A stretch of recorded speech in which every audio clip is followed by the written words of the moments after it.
नमस्कार, city news Bareilly में आपका स्वागत है। मैं हिना खान। आइए चलते हैं आज के समाचारों की ओर। उत्तर प्रदेश सरकार के कैबिनेट मंत्री ने बांटे दिव्यांगजनों को उनकी जरूरत के उपकरण। दिव्यांगजन सशक्तिकरण विभाग के तत्वाधान में उत्तर प्रदेश सरकार के कैबिनेट मंत्री ओम प्रकाश राजभर ने दिव्यांगजनों को सहायक उपकरण, ट्राईसाइकिल, व्हील चेयर, बैसाखी आदि उपकरणों का वितरण किया। इस बीच उन्होंने कार्यक्रम को संबोधित करते हुए बताया कि दिव्यांगजनों को अपनी ताकत समझनी चाहिए, वह किसी से कम नहीं है।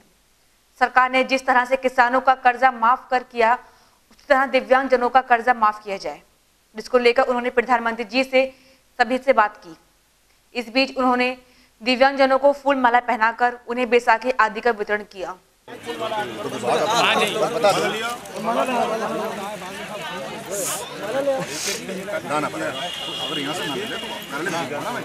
आइए बैसाखी वाले आ जाइए। बैसाखी वाले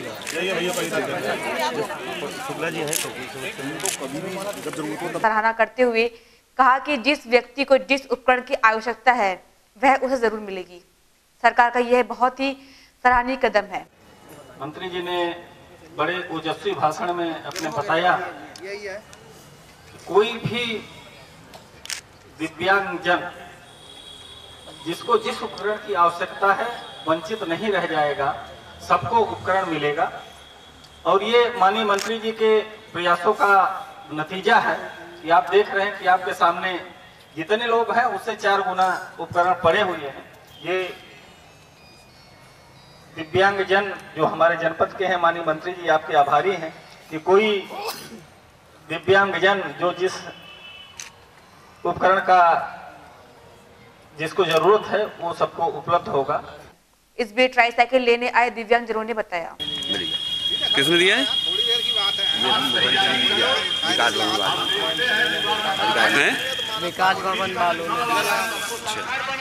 तो इससे तुम्हें क्या फायदा है? अपन कपड़ा बेचेंगे जी। बता दो जी कपड़ा बेचेंगे इससे। हाँ, पीछे गठरियाँ रख के पुराना कपड़ा ले जाएंगे, लगा लेंगे अड्डी पे। रोजगार के लिए बेचारे ने लिया। बरेली में उतरेगी पहाड़ों की संस्कृति व धरोहर। उत्तरायणी मेले का शुभारंभ 12 जनवरी को किया जाएगा, जिसमें कोतवाली से शोभा यात्रा निकाली जाएगी, जिसका उद्घाटन एडीजी प्रेम प्रकाश करेंगे। इस शोभा यात्रा में पहाड़ों की संस्कृति शहरवासियों को देखने को मिलेगी। यह शोभा यात्रा अपने मुख्य मार्गों से होते हुए बरेली क्लब ग्राउंड मेला स्थल पहुंचेगी, जिसके साथ ही मेले का शुभारंभ हो जाएगा, जिसका उद्घाटन कमिश्नर रविंद्र प्रसाद करेंगे। मेला का शुभारंभ 12 जनवरी से होकर 14 जनवरी को समाप्त होगा। इस बार रजत जयंती उत्तराखंड मेले का विशेष आकर्षण टेंट, विगत 24 वर्षों का इतिहास, स्वच्छता पर विशेष ध्यान, समस्त स्टॉलों का सौंदर्यीकरण और विभिन्न प्रदेशों से आए स्टॉल दर्शकों को अपनी ओर आकर्षित करेंगे। साथ ही मेले का मुख्य आकर्षक पर्वतीय लोकगीत, सांस्कृतिक कला, लोक साहित्य आदि कार्यक्रम की प्रस्तुति आदि रहेगी। इसकी जानकारी देते हुए उत्तरायणी मेले के अध्यक्ष पीसी पाठक ने बताया, जो है इस बार रजत जयंती बना रहे हैं। ये 25वां मेला का एक भव्य बनाने के लिए हम सब बरेली वासियों का और सबका सहयोग हमको मिलता आया है। इस बार हम मेले को और बनाने के लिए टेंट व्यवस्था और एक सेल्फी जोन बनाया जा रहा है, जो कुंभ मेले की तरह हम लोग बनाने की कोशिश कर रहे हैं। देखिए कितना प्रयास सफल होता है। लोगों का सहयोग मांगा गया है कुछ लोगों का, और इस मेले को और उत्तम बनाने के लिए आप सभी पत्रकार बंधु और तथा बरेली के नागरिकों का हम लोग सहयोग की अपेक्षा करते हैं। वही मेले के महामंत्री भुवन चंद्र पांडे ने कहा, इस बार इस 25वें मेले में हम लोगों ने किए हैं, जो आपको 12 तारीख को दिखाई देंगे। यहाँ पर पहाड़ की कई ऐसे कलाकार हमारे बीच में आ रहे हैं, जैसे अमित सागर जी, जो कि एक इस समय स्टेट लेवल के बहुत ही अच्छे कलाकार हमारे बीच में हैं, और पहाड़ के कुछ नई टीमों को यहाँ पर बुलाया जा रहा है। और सांस्कृतिक टीमों का बड़ा अच्छा चयन हमारे सांस्कृतिक प्रभारी टीम ने किया हुआ है। छोलिया टीम, जो कि विगत कई वर्षों से यहाँ पर नहीं आ रही थी, एक नए छोलिया टीम के रूप में नई छोलिया टीम को भी यहाँ पर किया गया है। ये रंग यात्रा कहाँ से? रंग यात्रा कोतवाली पर से सुबह 9:30 बजे, वहाँ से 10 बजे उसको हरी झंडी दिखाई जाएगी, और 10 बजे कोतवाली से हमारी रंग यात्रा चलेगी। और रंग यात्रा में भी इस बार हमने 500 बच्चों, मतलब कम से कम 20 स्कूलों को हमने अपने पत्र दिए हैं, और कम से कम 500 बच्चों की स्कूलों के बच्चों का आने का रंग यात्रा में जो है शिरकत करेंगे। इस मौके पर मुख्य संरक्षक सुरेंद्र सिंह विष्ट, अध्यक्ष पीसी पाठक, मीडिया प्रभारी रेशम शर्मा, दिनेश पंत, वरिष्ठ सचिव भोपाल सिंह, संरक्षक गिरजेश पांडे आदि मौजूद रहेंगे। भुखमरी के दौर से गुजर रहे मदरसा आधुनिक शिक्षकों ने दिया जिला अल्पसंख्यक कल्याण अधिकारी को ज्ञापन। गांधी उद्यान में किया धरना प्रदर्शन, दी आत्मदाह की धमकी। बताया चले कि केंद्र पूर्व निधानित मदरसा आधुनिकीकरण योजना के अंतर्गत कार्यरत आधुनिक मदरसे के गरीब बच्चों को शिक्षा की आधुनिक धारा से जोड़ने वाली शिक्षकों को करीब 34 महीनों से वेतन नहीं मिला है, जिससे उन लोगों को परिवार भुखमरी की कगार पर आ गए हैं। वह इससे पहले कई बार इस बारे में प्रशासन को ज्ञापन देकर अवगत करा चुके हैं, लेकिन अभी तक कोई कार्यवाही नहीं हुई थी। गुरुवार को सारे मदरसा शिक्षकों ने गांधी उद्यान में एक बैठक की तथा इस दौरान उन लोगों ने जमकर नारेबाजी व प्रदर्शन किया।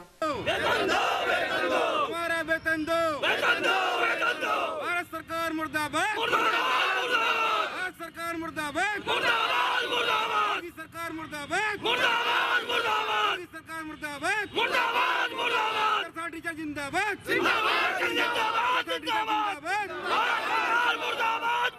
उसके बाद वह लोग जिला अल्पसंख्यक कल्याण अधिकारी से मिले और एक ज्ञापन देकर अपनी समस्या से अवगत कराया। इसकी जानकारी देते हुए सैयद शरीक बुखारी ने कहा कि अगर जल्द ही उनका वेतन नहीं मिला तो वह आत्मदाह करने को मजबूर होंगे। के लिए हमें चाहे अपने जानों की प्राणों की आहुति भी देना पड़े तो हम देने के लिए तैयार हैं। ये मांग हम लगातार 34 महीने से कर रहे हैं और 34 महीने से हमको मानदेय नहीं मिला है और हमारी परिस्थिति इतनी कमज़ोर हो गई है कि हम आपको बता नहीं सकते। अगर बच्चों को दवाई भी दिलानी होती है तो उसके लिए थोड़े से पैसों का इंतजाम हमें करने में बहुत परेशानी होती है, बहुत उसका सामना करना पड़ता है।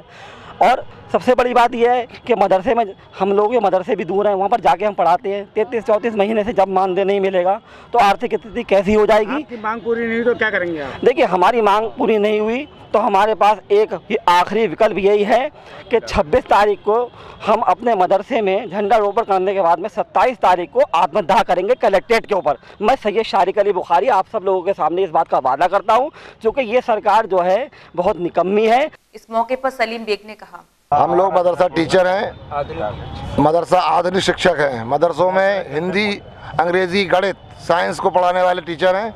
हम लोगों को 35 महीने से मानदेय भारत सरकार ने नहीं दिया है। भारत सरकार की योजना SPQM के तहत हम लोग मदरसों में नियुक्त किए गए हैं और 35 महीने से बिना पैसे के हम लोग पढ़ा रहे हैं। राज्य सरकार जो अनुदान देती है उसने भी अनुदान नहीं दिया 9 महीने से। हम लोग सब भुखमरी कगार पे हैं। वहीं राजेश कुमार ने बताया, सर 34 माह से हम लोगों को वेतन नहीं मिला है और हम लोग भुखमरी की कगार पे आ गए हैं। हम लोग ये जानते हैं कि हम अपने बच्चों का पेट कैसे पाल रहे हैं। हम लोगों बच्चों के एडमिशन जो हुए हैं स्कूल से बाहर वापस कर दिया, बच्चों को स्कूल आने नहीं दे रहे हैं। और सर हम लोग समझ ले 2 टाइम की रोटी खाना मुश्किल पड़ गई है। अपनी पीड़ा बताते हुए शाहिल अख्तर ने बताया, हमारा ये धरना 2003 से लगातार ये योजना चल रही है। इसके अंदर मदरसा आधुनिक शिक्षा 2003 से चल रहे हैं और जब से हम लोगों के साथ एक तरीके के सौतेला व्यवहार हो रहा था, सरकार कोई भी रही हो, लेकिन बीजेपी के आने के बाद इस हम लोगों की ये जो दुर्दशा हुई है, ये हमारे बच्चे भुखमरी की कगार पे पहुंच गए हैं। आज हम लोगों की ये स्थिति है कि हम अपने बच्चों को ना ही तो शिक्षा दे पा रहे हैं, ना ही भोजन दे पा रहे हैं, ना ही उनकी ज़रूरतें पूरी कर पा रहे हैं और सरकार हमें 35 महीनों से वेतन नहीं दे रही है। वही मोहम्मद शकील, चमन, शाविया, राना, शवाना आदि ने अपनी समस्या बताते हुए कहा कि उनके परिवार में रोजी रोटी के लाले पड़ गए हैं। वह अपने बच्चों को किस तरह से पालन व शिक्षा का ग्रहण कराएं। जैसे हमारा मानदेय नहीं दिया गया है, सरकार जहां तो हमारे लिए कि हम मुस्लिमों के लिए, अल्पसंख्यकों के लिए बिल पास करे जा रही है कि ये कर रहे हैं वो कर रहे हैं, मगर सर हमें इसका कोई फ़ायदा नहीं मिल रहा है। जहां हमारी सरकार कह रही है सबका साथ सबका विकास, मोदी जी का बार बार यही नारा होता है। तो सर मैं मोदी जी से यही, आप मीडिया के माध्यम से यही पूछना चाहूँगी, तो उसमें क्या वो हम मदरसा शिक्षिकाओं को भूल गए हैं सर? जहाँ तो मैं एक तरफ उनका स्वागत करती हूँ कि 3 तलाक के मुद्दे पर आके उन्होंने बहुत अच्छा फैसला दिया, हम लोगों का समर्थन करा, हम लोगों को मजबूती दी आकर महिलाओं को कि 3 तलाक का फैसला देकर उन्होंने सर हम लोगों को मजबूत करा। मगर कहीं एक तरफ दूसरी तरफ जब देखी जाए तो सर महिलाओं की स्थिति जो है वो बहुत ही ज़्यादा दयनीय है। हम डिप्लोमा इंजीनियर संघ के पदाधिकारी मिले SSP से, कहा जब तक विधायक के खिलाफ कार्रवाई नहीं होगी वह काम पर नहीं लौटेंगे। 3 जनवरी को नवाबगंज क्षेत्र में हुए विधायक केसर सिंह व जूनियर इंजीनियर राकेश कुमार का विवाद थमने का नाम नहीं ले रहा है। इस मामले में डिप्लोमा इंजीनियर संघ के नेतृत्व में SSC मुनिराज जी को ज्ञापन देने पहुंचे। इस बीच उन लोगों ने कहा कि अगर पुलिस जल्द विधायक पर कार्रवाई नहीं करती है तो वह अपने काम पर नहीं लौटेंगे। इसकी जानकारी देते हुए डिप्लोमा इंजीनियर संघ के अध्यक्ष आलोक चौहान ने बताया। हमारे एक साथी जो प्रधानमंत्री परियोजना डिवीजन में थे, वो अपनी साइट बीजा मऊ मटकापुर पे कार्यस्थल पर कार्य कराने के लिए गए। वहाँ माननीय विधायक केसर सिंह जी पहले से ही मौजूद थे और हमारे साथी जैसे ही साइट पे पहुँचे उनके साथ सहायक अभियंता भी थे। उन्होंने उनसे पूछे कि आप कौन हैं, तो उन्होंने बताया कि मैं सब जेई हूँ, और बस इतना पूछते ही वो उनसे हाथापाई करने लगे। उनके साथ और लोग भी, ग्रामीण भी थे, अंगरक्षक उनका और उनका पीए जो भी थे, वो सब सारे लोग हमारे जेई को पीटने लगे और पीट कर उन्हें अपनी गाड़ी इनोवा में डाल भी लिया, अपहरण करने का भी प्रयास किया। उसी के संबंध में हम लोग जिलाधिकारी महोदय से भी मिल चुके हैं, एडीजे साहब से भी मिल चुके हैं, अपनी बात कही। आज चूँकि हमें एसएसपी साहब ने टाइम दिया था 11 बजे, तो उनसे मिलने आया हूँ। मेरी मांग यही है कि हमें राजकीय कार्यों को संपादित कराने के लिए भय मुक्त माहौल चाहिए, और जब तक माननीय विधायक और उनके साथियों पे एफआईआर दर्ज नहीं होती है तब तक हम लोग कार्यस्थल पर नहीं जाएंगे, क्योंकि हमें अपनी जान माल का डर भी है। वहीं अरुण सिंह, गौरी शंकर, रघुराज सिंह, सनी अनवर, विजय कुमार, संदीप कुमार, अरविंद कुमार, रजित भारती, आनंद, गुलशन कुमार आदि मौजूद रहे।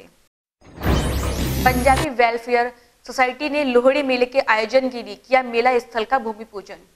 सिखों के प्रमुख त्योहार लोहड़ी के पर्व पर पंजाबी वेलफेयर सोसाइटी द्वारा हर साल 3 दिवसीय लोहड़ी मेले का आयोजन किया जाता है, जिसको लेकर आज मेला स्थल पर गुरुद्वारे के ज्ञानी बचतार सिंह व महंत सुशील शास्त्री ने भूमि पूर्व हवन कर भूमि पूजा किया। इस मौके पर पंजाबी वेलफेयर सोसाइटी ने बताया कि मेले का आयोजन 16 जनवरी शुरू होकर 18 जनवरी को समाप्त होगा, जिसमें प्रमुख आकर्षक पंजाबी संस्कृति, परिधान, स्टार नाइट, गतका पार्टी, खेलकूद प्रतियोगिताएं, व्यंजनों एवं अन्य आयोजक रहेंगे।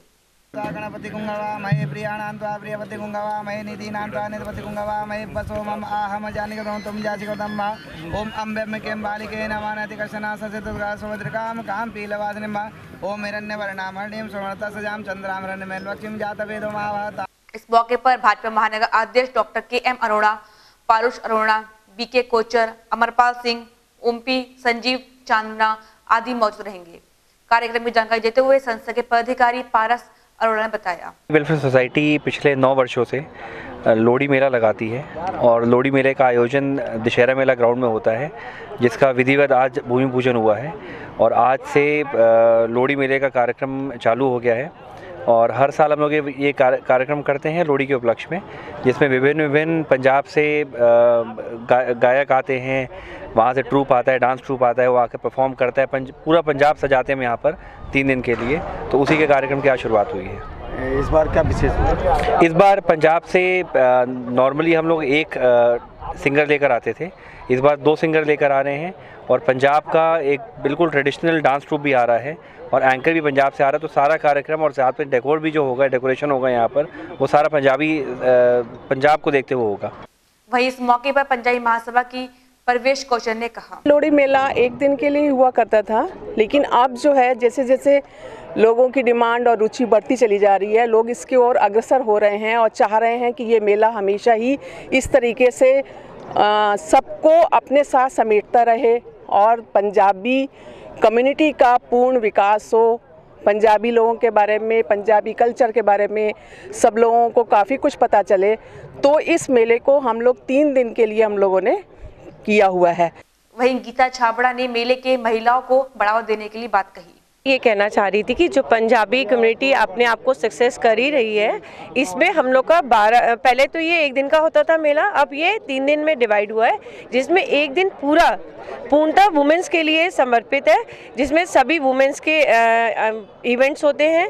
इसमें हम लोग वुमेन्स क्रिकेट, वुमेन्स का भांगड़ा और वुमेन्स क्विज, और इसको हम बहुत अच्छे से इंजॉय कर रहे हैं। अब समय हो गया छोटे से ब्रेक का।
ब्रेक के बाद फिर आपका स्वागत है।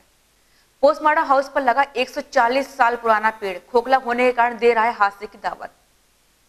बताया चले कि पोस्टमार्टम हाउस पर चंदनिया का 140 साल पुराना विशाल पेड़ लगा है जो पूरी तरह से खोखला हो चुका है।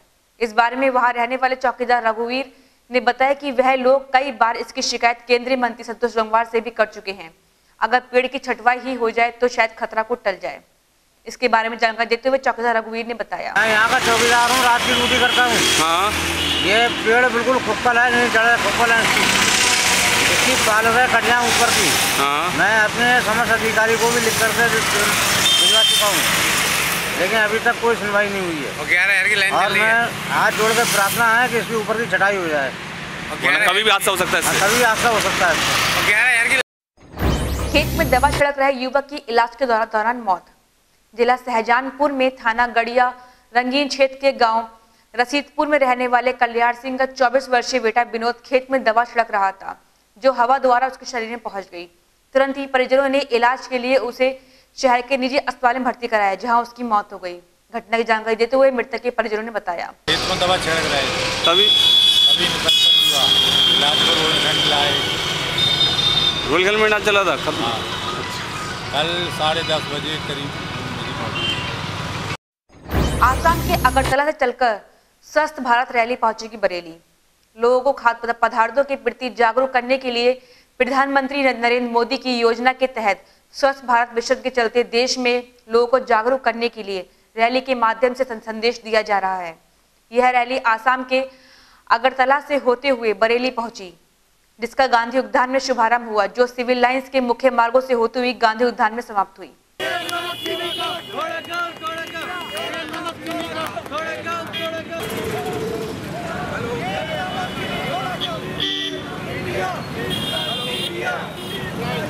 इसकी जानकारी देते हुए एसके सूरी ने बताया, भारत आयोजन है ये प्राइम मिनिस्टर नरेंद्र मोदी जी का। ये रैली पूरे हिंदुस्तान में चल रही है। बरेली में जो रैली आई है, ये रैली आसाम से अगरतला से चल के बरेली पहुंची है। 3 दिन का बरेली प्रोग्राम में कल पहुंची थी। कल यहाँ से पीलीभीत रवाना होगी। और रवाना हुई आज ये रैली, आज की जो पदयात्रा है, ये शुरू हुई कंपनी गार्डन गांधी उद्यान से और कलेक्ट्रेट होते हुए वापस गांधी उद्यान पे रुकेगी और उसके बाद वहाँ पर एक जागरूकता कार्यक्रम किया जाएगा। इसका उद्देश्य क्या है? इसका उद्देश्य है कि खाद्य सुरक्षा के बारे में लोगों को संदेश देना। एक तो ईट राइट इंडिया के उसमें यह कि स्वस्थ खाओ, स्वच्छ खाओ और पौष्टिक खाओ। और दूसरा यह है कि उसमें एक नारा है, इसमें थोड़ा कम तेल, नमक, चीनी थोड़ा कम, ये चीज़ें कम उपयोग करें। अब एक विशेष सूचना, खबर देखने के लिए अपने मोबाइल के यूट्यूब पर जाकर सिटी न्यूज को सब्सक्राइब कर सकते हैं। सिटी न्यूज में खबर देने के लिए हमारे नंबर संपर्क करें। Phone number 8954961313। ये हमारे कार्यालय पर संपर्क कर सकते हैं। हमारा पता है सिटी न्यूज बरेली, निकट गंगाशील हॉस्पिटल, डीडी पुरम, बरेली। समाचार इस तरह ही खत्म होता है। अगले बुलेटिन में फिर मुलाकात होगी। नमस्कार।